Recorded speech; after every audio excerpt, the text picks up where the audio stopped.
RT media centre, দেশ ও ইসলামের কথা বলে। বড় হোক না কেন ওই বড়ত্বের মধ্যে কোনো সফলতা নাই। এই মৌলানা শফিক বলে গেছে মহারাজ সারা বিশ্বের মাতবাড়ি করে খাইছে নমরুদ। আল্লাহু আকবার। সারা পৃথিবী একটা রাষ্ট্র, সারা পৃথিবী এখন তো 350-400 রাষ্ট্র হয়েছে, কত টুকরা টুকরা ভাগ হয়েছে, আর প্রত্যেক রাষ্ট্রের প্রেসিডেন্ট প্রধানমন্ত্রী আলাদা আছে, আর গোটা বিশ্ব মিলে একটা রাষ্ট্র, আর ওই একচ্ছত্র রাষ্ট্রের প্রেসিডেন্টের নাম হলো মিস্টার নমরুদ। লম্বা হায়াত পাওয়ার কারণে আর এত বড় ক্ষমতার কারণে সে পাকা পাওয়ার কারণে আল্লাহকেই অস্বীকার করে আনা রব্বুকুমুল আলা, আমি তোমাদের সবচেয়ে বড় খোদা। জোরে কর নাউজুবিল্লাহ। আল্লাহ কয় তুই অত বড় খোদা জানতাই তুই বাইসে থাক, আমি একটা পঙ্গু মাসা পাঠাই দিচ্ছি, একটা খোলা মাসা। মাসাটা ছিল সুস্থ, ওরে যখন দাওয়া মারছে মশার ভয়তেও পায়খানায় গেছে, তো মশাটা কয় কি যে সবাই নাক দিয়ে ঢুকছে, আমি উল্টো বাইসতে ঢুকবো। ও উল্টো বাইসতে ঢুকবে বলে নিচে গেছে, ও ভয়তে যে পায়খানা করে দিছে, আগিয়ে দিছে, ওর পায়খানার গুমা হাইয়েছে, মশার ডানা একান খচে গেছে। মশা আরো রাগিয়ে গেছে, শয়তান তুই আমারে পঙ্গু বানাইছি, তোরে আমি মারবই মারবো, তুই এবারে খোলা বানাই ফেলাই দিছিস। ওই পাশে ঢুকতি না বাইরে বরাত করে নাক দিয়ে ঢুকে গেছে। তা তুই এত বড় মাতুব্বার একটা মশার সাথে পারলি না, কতক্ষণ ঠিক না? এ ফ্রান্স চালারা এই একটু আগে ঘরে বসতে থাকতে থাকতে শহীদ শহীদেরা ছিল সাথে, ফ্রান্সের থেকে আমার একজন ফোন দিয়েছে।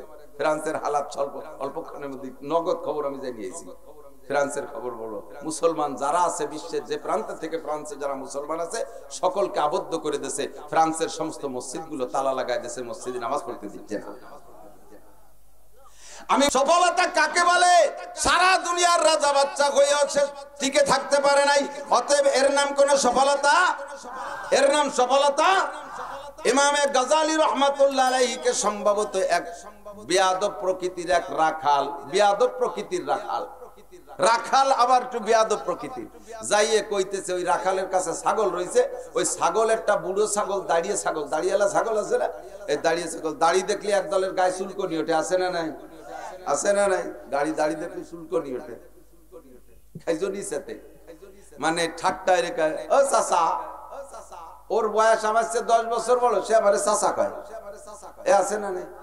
যুবক সম্মান করে চাচা বলো, এটা ঠিক আছে, কিন্তু যদি ব্যঙ্গ করে দাড়ি দেখার কারণে, দাড়ি থাকার কারণে চাচা খাও, তাহলে এটা অন্যায় হবে, নবী পাকের উপরে ঠাট্টা চলে যাবে, কথা কান ঠিক না? আল্লাহ তো ছাগল ধরে নিয়ে যে কয়, হুজুর আমার এই ছাগলের দাড়ির দাম বেশি না আপনার দাম বেশি? কন্ত কি ক্ষতি হয়? আমাকে পুড্ডর হুজুরে যদি এই এলাকার কোন যুবক এই কয়, দাঁড়ের কাছে কেউ থাকলে পারা ওর দাঁত থবে, বক্সিং দিয়ে ফেলাই দিবা না তোমরা? বেয়াদব কোথাকার, তুই আমাকে পুড্ডর হুজুর, সারা ফরিদপুরের ভিতরে মুরব্বী হুজুর, তারে কইস। আর ইমামে গাজালি কত বড় ইমাম করে, সুবহানাল্লাহ, তার এলেমের সংজ্ঞা আমি দিতে পারবো না। তো ইমাম গাজালিকে যে বলে হুজুর আমার এই ছাগলের দাড়ির দাম বেশি না আপনার দাম বেশি, আল্লাহর বান্দা বুজুর্গ রাগ রে হজম করে বাস্তবের দিকে চলে গেলেন। উনি বলতেছেন, বাবা ফামান যুহজিহা আনিন নারি ওয়া উদখিলাল জান্নাতা ফাকাদ ফাজ। এ বাবা, আমি যদি কিয়ামতের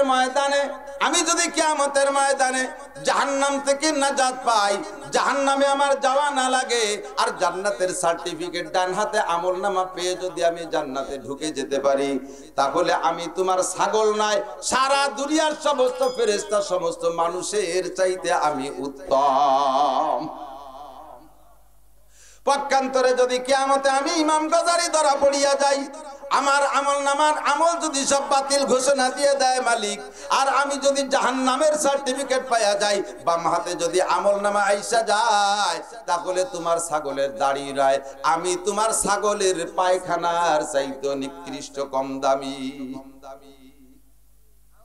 তাহলে কথা বোঝা গেল কি সফলতা কাকে বলে? জাহান্নাম থেকে নাজাত পাওয়া আর জান্নাতে যাইতে পারা, ফাইনাল খেলা যদি ও জায়গায় এমন একটা ফলাফল আমার হাতে আইসা যায়, এর নাম হলো সফলতা। এছাড়া দুনিয়ায় চেয়ারম্যান হও, মেম্বার হও, ডাক্তার হও, ইঞ্জিনিয়ার হও, এমপি হও, মন্ত্রী হও, শিল্পপতি হও, রাষ্ট্রপতি হও, কোটিপতি হও, ভগ্নিপতি হও, যে পতি হও না কেন, কোন পতির মধ্যে সফলতা নাই। সফলতা একমাত্র কয়েকটা জিনিসের ভিতরে আমার আল্লাহ পাক রব্বুল আলামিন শিখিয়ে দিচ্ছেন, 7টা জিনিসের মধ্যে তোমার সফলতা। জোরে বলেন কয়টা? 7টা। মুখস্থ থাকবে তো?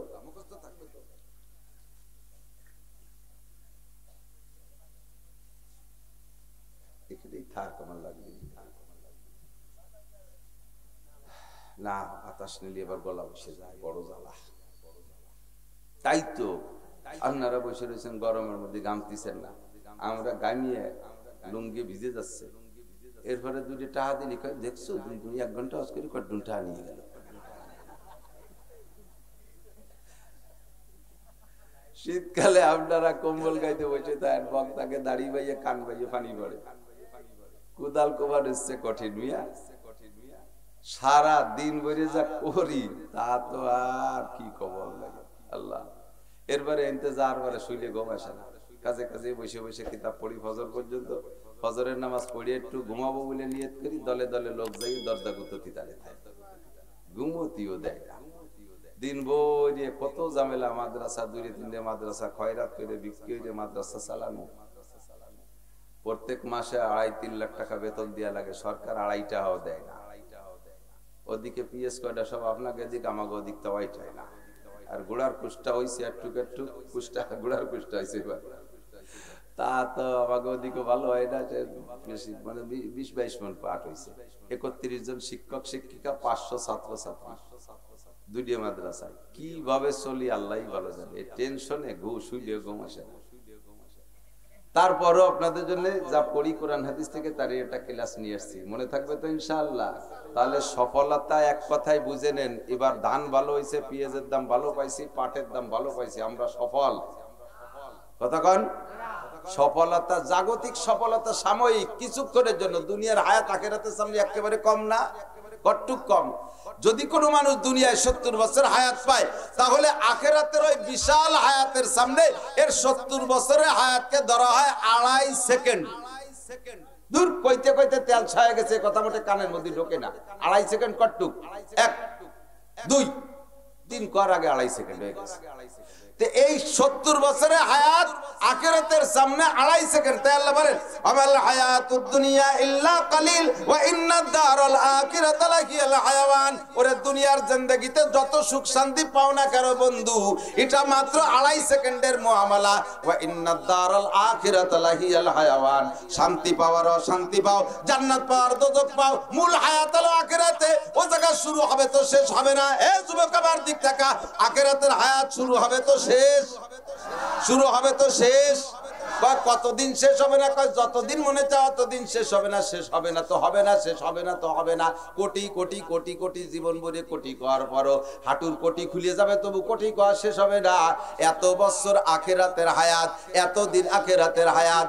আল্লাহর নবী বলেন, যে জায়গা থাকবা যতটুক, ও জায়গার জন্য করবা ততটুক। এইটাই হলো জ্ঞানীর পরিচয়। কথা বলেন ঠিক কি ঠিক না? আরে 2.5 সেকেন্ড থাকবা যে জায়গায়, ওই জায়গা 2.5 সেকেন্ডের জন্য কি করা দরকার তাই করবা। আর যে জায়গা থাকবা অসংখ্য অনাদি অনন্তকাল, এই জায়গার জন্য কি করা দরকার তাই করবা। আমার নাসির শিখায়া দেয় কোরআন হাদিস থেকে, কোরআনের তাফসীর ভালো করে বুঝে নাও, ওই লোকটাই সফল। কদ আফলাহাল মুমিনুন। 1 নম্বর গুণ হইতে হবে, সে ঈমানদার হইতে হবে। ঈমানদার কেমন হইতে হবে? কয় মুখলিসিন লাহুদ্দিন। ঈমানের মধ্যে ইখলাস থাকতে হবে, ওর মধ্যে কোনো ভেজাল থাকতে পারবে না।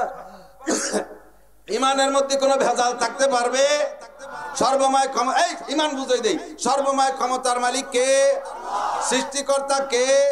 বলতে লজ্জা লাগে, পিছনে লাগে। খাওয়ায় কে? পড়ায় কে? বাঁচায় রাখছে কে? আমাদের করোনা দেই নেই কে? দিতেও পারে কে? মারতেও পারে কে? কোন খাজা বাবা, বাবার দরবারেতে কোন ডেলিভারি আছে? কোন প্রোটেকশন সেখান থেকে আছে? ও খাজা বাবা খুজা বাবা নিজেই তো বেসাল পাইতে বসে রয়েছে, আপনাকে দেখছে, ঠিক না?